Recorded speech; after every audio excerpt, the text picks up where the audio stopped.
Demi subrek setia Mimin, kita langsung gaspol sampai jebol ke part 3. Tapi untuk teman-teman yang belum subrek kaum review, ada baiknya bantu subrek biar Mimin tambah semangat. Dan jangan lupa tinggalin jejak kalian dengan like dan komentar di bawah.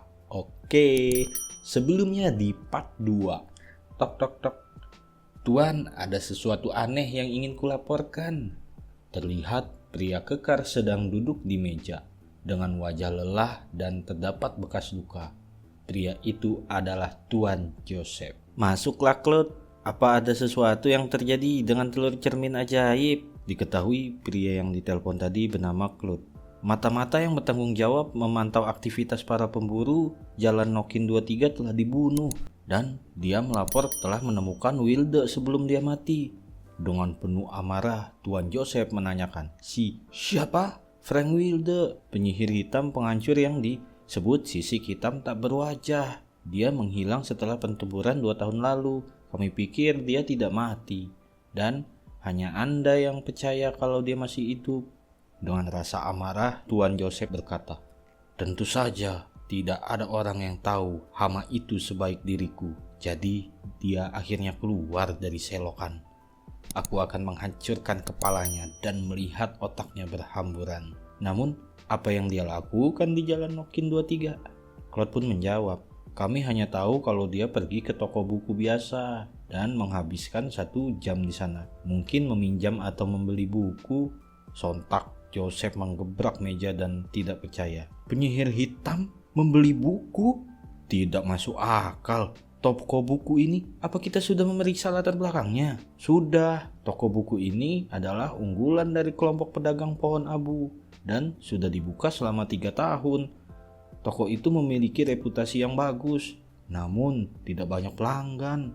Yang aneh adalah pemiliknya bukan orang lokal. Awalnya kami mencurigai toko itu tempat perkumpulan penyihir hitam. Tapi kami tidak terlalu yakin.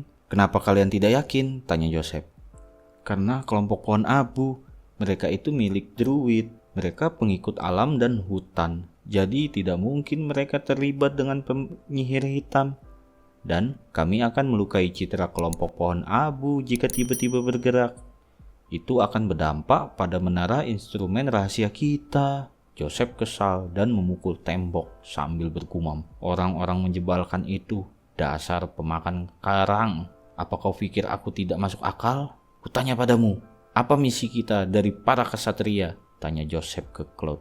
Untuk membasmi kejahatan dan membawa kedamaian, saut Claude sambil ketakutan. Oh, murid tersayangku Claude, apa kau benar-benar berpikir penyihir hitam yang sangat jahat itu masuk ke toko untuk membaca buku sambil minum teh? Kalau kau sampai percaya itu, aku akan menendang pantatmu berkali-kali. Tapi Tuan, kelompok abu masih mendanai 40% departemen pengintai kita. Joseph merasa terpukul kaget karena biaya yang dibantu oleh Departemen Abu untuk mendanai organisasinya lumayan besar. Joseph mengambil langkah untuk tidak mengirim pasukan ke toko buku itu. Namun dia akan pergi sendiri ke toko buku itu untuk memastikannya. Sambil berjalan keluar gang, Joseph melihat keluar gedung maksudnya. Sambil berjalan keluar gedung, Joseph melihat data diri Lingji dan dia tersenyum, tidak sabar untuk menghancurkan penyihir hitam. Joseph adalah 1 dari 10 kesatria radian di menara instrumen rahasia. 3 hari berlalu. Nampak Lingji sedang meminum teh dan menunggu pelanggan datang ke toko bukunya. Tidak lama kemudian datang wanita cantik yang sudah berpakaian rapih. Dan ternyata itu adalah Neng Jisoo. Permisi Tuan Lin, ucapnya sambil malu-malu. Terlihat wajah Lingji pun terpukau melihat kecantikan Neng Jisoo. Oh, ternyata Neng Jisoo.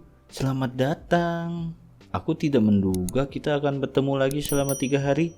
Kau adalah orang pertama yang mengunjungi toko buku sederhanaku dan kembali dalam waktu yang singkat. Dalam hati Lingji berpikir, nona muda ini mungkin saja kunci kekayaanku. Aku perlu memperlakukan yang terbaik. Yang aneh dalam percakapan mereka pasti saja selalu salah paham. Neng Jisoo berpikir kalau Linji kecewa karena tidak bisa menyelesaikan masalah itu dengan satu serangan. Tapi aku meminta bantuan lagi. Mungkin aku orang yang paling tidak berguna di antara para pelanggannya. Dengan raut wajah yang sedih, Neng Jisoo yang salah menilai maksud dari ucapan Linji pun tiba-tiba terpelongok kaget melihat patung gargoyle yang dipajang di meja kasir Linji. Dalam hatinya, Neng Jisoo berpikir, apa itu gargoyle milik penyihir? Tidak bergerak, tapi tetap memancarkan intimidasi yang kuat. Walaupun dia mencoba berpura-pura menjadi orang biasa, dia menunjukkan sesuatu seperti ini. Apa dia mencoba menghiburku? Setelah melakukan perdebatan di dalam hatinya itu, Neng Jisoo pun berkata pada Linji, "Maaf, aku sudah mengecewakanmu." Linji yang belum sempat membalas permintaan maaf Neng Jisoo dikagetkan karena kedatangan anak buahnya yang tiba-tiba masuk. "Bos, apa ini tempatnya?" "Hah? Toko buku? Dan dia orang biasa?" Terlihat pria itu terheran-heran. "Neng Jisoo, siapa dia?" tanya Linji. "Dia bawahanku. Dia benar-benar setia, tenang saja," jawab Neng Jisoo. Drama kegoblokan mereka pun dimulai lagi. Gadis yang malang, ternyata bajingan itu yang membuatnya trauma. Dia bahkan memperkenalkannya dengan kata setia. Linji berpikir bahwa pria yang dikenalkannya tadi adalah kekasihnya Neng Jisoo. Seketika Linji bergumam dalam hatinya. Tunggu, jika dia benar-benar balas dendam kepada kekasihnya, seperti yang aku ajarkan waktu itu, seharusnya sekarang dia lebih percaya diri. Dan tadi dia sempat bilang minta maaf kepadaku karena mengecewakanku. Apa mungkin? Dengan rasa penasaran yang tinggi, Linji langsung bertanya kepada Neng Jisoo. "Kau gagal?" Seperti dugaanku, pemilik toko Lin langsung tahu tentang aku yang gagal membalaskan orang yang ingin membunuh dan telah mengkhianatiku. Tuh kan bener, goblok, gak nyambung, ngeselin ceritanya, anjay. Benar, aku gagal. Dia kabur dan aku tidak tahu dia di mana. Aku sudah meminta orang lain untuk mencarinya, tapi masih belum ada kabar apapun. Sebenarnya aku hanya bertarung melawannya selama 2 hari. Setelah menerima ajaranmu, aku banyak berkembang dan menekannya. Tapi saat itulah aku sadar dia sudah tahu kalau dia bukanlah lawanku. Jadi dia pergi dan mencapakan pasangannya. Aku minta maaf Tuan Lin, aku ceroboh. Tidak apa-apa, itu bukan salahmu, ucap Linji. Namun di dalam hati Linji terheran-heran. Kenapa Neng Jisoo berbicara tentang asmara seperti bertarung dengan seseorang?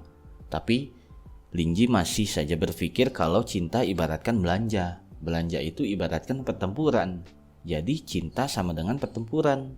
Dan pria yang kabur ibaratkan pria yang menemukan rute pelarian dalam arti sudah punya yang lain. Wek. Dengan tampang meyakinkan dan cool, Linji menjawab, "Aku mengerti sepenuhnya." "Bagaimana menurutmu Tuan Lin? Kumohon bimbing aku," tanya Neng Jisoo meminta pencerahan. Terlihat budak Neng Jisoo yang bengong dan berkata dalam hatinya, "Kenapa Nona begitu hormat kepada orang biasa itu? Seperti berbicara kepada Tuhan yang tak terlukiskan." Nah, di sini kita udah bisa nilai nih, yang pinter itu cuma budaknya Neng Jisoo. Lucu ya di manhwa ini, yang jadi budak malah yang pinter dong. Kau tidak perlu terlalu khawatir. Itu sebenarnya jauh lebih mudah dari yang kau pikirkan. Musuhmu sekarang bukanlah dia, melainkan hal lain. Apa yang kau takutkan adalah ketakutan itu sendiri. Jadi tunggu saja sebentar lagi. Berita baik akan datang, jawab Linji dengan santai. Mendengar ucapan Linji yang sangat santai dan tidak berbobot, budak itu pun tambah kesal.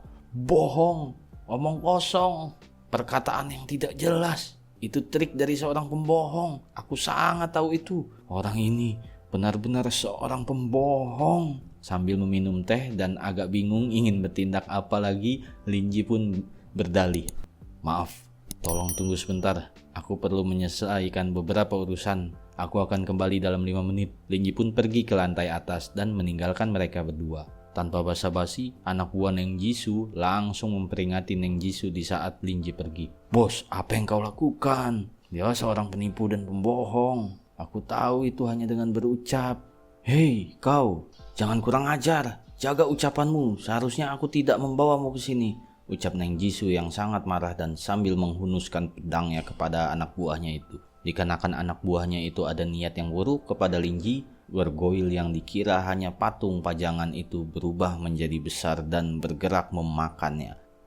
Hanya dalam sekejap pria itu lenyap hilang ditelan gargoyle tanpa jejak darah, dan gargoyle berubah kembali menjadi pajangan patung seperti semula. Seketika Neng Jisoo membatu tanpa kata-kata karena terkejut dan merasakan takut yang begitu besar. Di saat itu pula Linji turun dari atas lantai dan berkata, "Maaf membuatmu menunggu." "Hei, di mana bawahanmu itu?" "Oh, dia sedang pergi, ada urusan," ucap Neng Jisoo.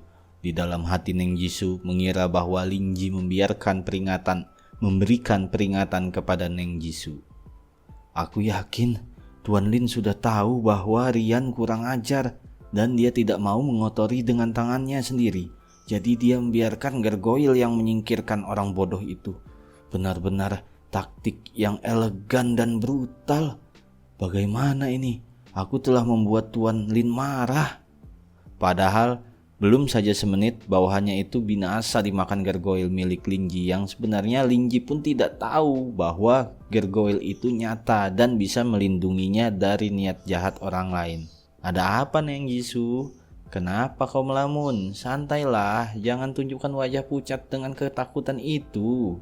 Apa kau pikir aku akan memakanmu?" Sontak perkataan Linji itu membuat Neng Jisoo menjadi tambah takut jika salah ucap dan membuat suasana hati Tuan Linji jelek. Aku sungguh minta maaf. Bawahanku sedikit kasar tadi. Tidak seharusnya aku membawanya ke sini. Tolong percaya padaku, itu bukan niatku," ucap Neng Jisoo yang ketakutan. "Hah? Kenapa?" Dia bahkan menjadi lebih gugup. Apa dia benar-benar berpikir aku akan memakan orang? Tidak mungkin. Bagaimana bisa orang yang ramah dan hangat sepertiku melakukan hal yang kejam seperti itu? Hanya saja nona muda ini naif. Dia percaya apapun yang orang-orang katakan.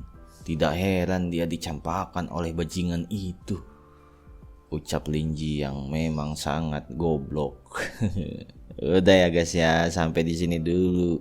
Kita lanjut ke part selanjutnya. Jangan lupa subscribe, like, and comment. Oke, thank you.